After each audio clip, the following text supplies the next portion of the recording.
Welcome back for this week's Blizzard podcast, brought to you by our good friends at H&R Block. This week's player profile, we have the 6'1" right-hander, number 24 forward, Dominic Dumas. How you doing, Dominic? Good, how are you? Pretty good. Is this going to be your first podcast here? Yep. All right, well, let's dive right in. So you joined the team back in December. It was on a road trip. I believe it was to Cloquet, wasn't it? Yeah. Yep, I thought so, because that was one of the games I actually got to broadcast. So where were you playing before that? I was playing in this new league called the USA CHL, and that kind of got talked into going down there. I got some connections with one of the coaches down there, so got talked into going down there. Oh, where was that at? In Hidalgo, Texas. So it's like basically 2 miles from the border. Yeah, so that's a pretty big change going from all the way down here all the way up to Brookings, South Dakota. Warm weather for sure. So you came here in December. We kind of had a pretty mild December with 35 degrees. It's been quite the change, with the negative 15 pretty regularly and nonstop snow. So hopefully it gets nicer here as the spring comes. So you're from Boise, Idaho. How long did you stay in Boise? Born and raised in Boise. Probably stayed there till I was 14, and then left home and went and played up in this prep school league called the Canadian Sports School Hockey League. Okay. So I guess being in Boise, there's a lot of sports in Boise. You got your Boise State Broncos, Boise Hawks basketball, the Rockies, Steelhead, that's the hockey team they have there in town, and then the Idaho Stampede. Did you get a chance to kind of check out any of that stuff growing up? Growing up I played for like the junior Steelheads. So we did like the chuck-a-pucks for those games all the time. I think I went once to a Stampede game, but that was pretty much it.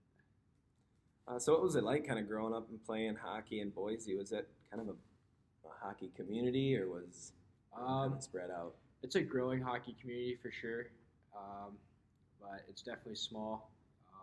All my best buddies are the kids I grew up playing with, and so it was pretty good. So you grew up in Boise, but you happen to be a Canucks fan. What's the story behind that? Basically, my dad grew up watching the Canucks all the time, and he's a big Canucks fan, so I just kind of that's took that on. Something that happens a lot. You watch your dad watch sports, then you just kind of adopt the same team. What age did you start? Playing organized hockey. A lot of these guys say they started skating at 3 years old. Yeah, I was pretty early as well. My dad actually played for the Steelheads, so I grew up just watching him really intently and stuff. And then I think I got my first pair of rollerblades at like 2.5. He wanted to start me really early. So, other than hockey, I guess, did you play a whole lot of other sports growing up? Yeah, I played t-ball when I was little, soccer, that kind of stuff. But yeah, baseball and soccer seems like it's pretty common with most of the guys on the team. I guess it makes sense, with that good hand-eye coordination. Was there something specific about hockey growing up where you're like, oh, I really want to play this more than anything else? Basically, I was always playing hockey. I was always in the garage playing hockey. Probably should have been doing homework, but I was in the garage. It was ever since I was little. I've always had a hockey stick in my hand. So, do you have other siblings? I do not. I'm an only child. Only child. So you said your dad played hockey. So is your mother kind of into sports too? Is that? No, mom's she's kind of just a fan. She doesn't really know. She still says like slap the puck and stuff like that. And kind of rubs me the wrong way, but. Yeah, I understand that too. That's kind of how it was in my family. Dad was big into sports, and Mom grew up watching us and really not even knowing. Yeah. She had the video camera out and couldn't even follow what was going on because she didn't really know what was happening. Yeah.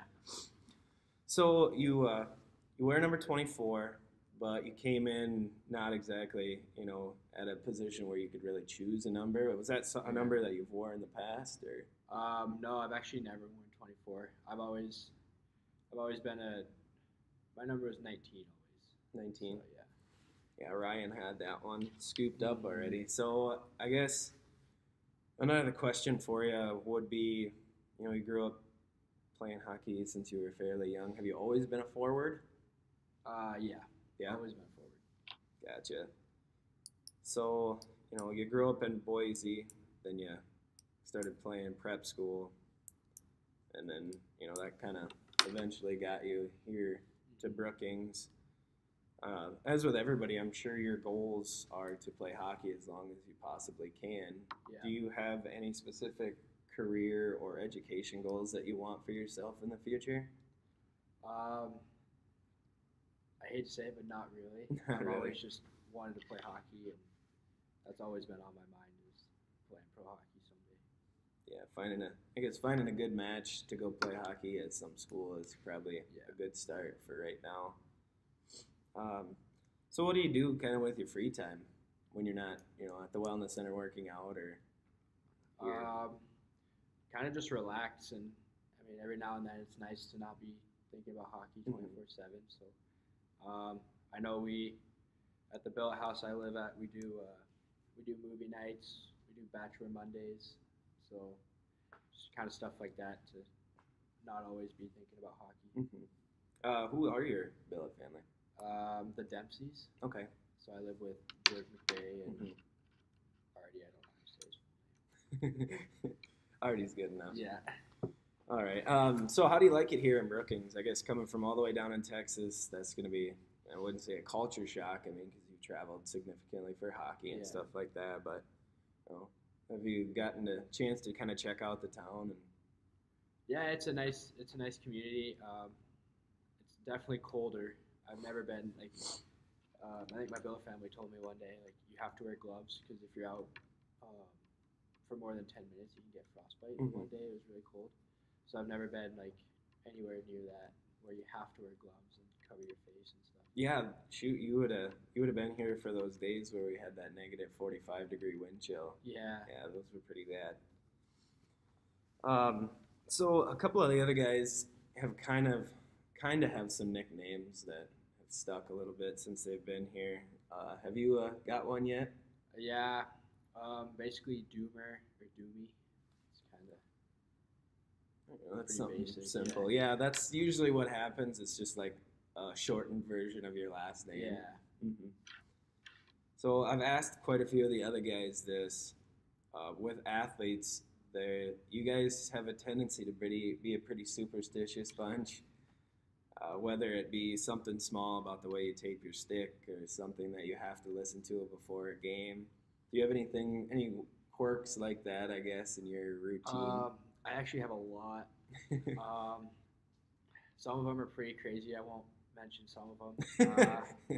I don't know. I have like the same routine before a game. Like I have to follow the same set of routine and same steps every day. Don't mess with it. Yeah, I can't mess with it.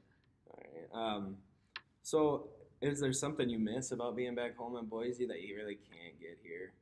I mean, obviously being around your family. Yeah, that's basically it. Just family, and I mean, I have a big husky at home, so I miss him sometimes. But I mean, I got lots of dogs at the billet house. Big dog guy. Yeah, I'm a big dog guy. All right. Well, that was actually going to be one of my questions. Are you a dog or a cat person? Look at there. Yeah. Got to it organically. I like that. Yeah. So another question, just a fun one that I've asked a couple of the guys. What's something that you like to binge watch? Let's see here. I binge watched. I can't remember. I'm watching Taken right now. It was one of the suggestions from one of the guys on the team. And then I can't remember the show I just finished. Must not have been that riveting, man. Yeah, we actually had Luke on here not that long ago, and I was kind of surprised. His go-to binge watch is actually SpongeBob. SpongeBob, yeah. Like, yeah, you seem like someone that would be laid back enough to watch a bunch of SpongeBob. I can see that for sure. Well, we've come to the part of the show where I give you an opportunity to let our fans know where they can follow you on Facebook, Twitter, Instagram. That way it just gives them a little bit of a chance to get to know you, other than just as a hockey player. So if you wanted to do that right now. Yeah, do I just say it? Yeah, you Yeah. bet. My Instagram is ddumas19. So is my Twitter, and then my Facebook is just Dominic Dumas. All right, sounds good. All right, as always, our podcast here is brought to you by H&R Block. Tax season is actually upon us right now, so if you don't want to get surprised, give our friends at H&R Block a call. If you're from Brookings or the surrounding areas, clients can always visit Wayne Nakestead and let him know you heard it here on the Brookings Blizzard Player Podcast, and he'll give you a 25% discount on your very first tax preparation. H&R Block is located here in Brookings at the University Mall, and for any information that you might need, you can always give them a call at 605-692-5715. All right, thanks, Dan. Thank you.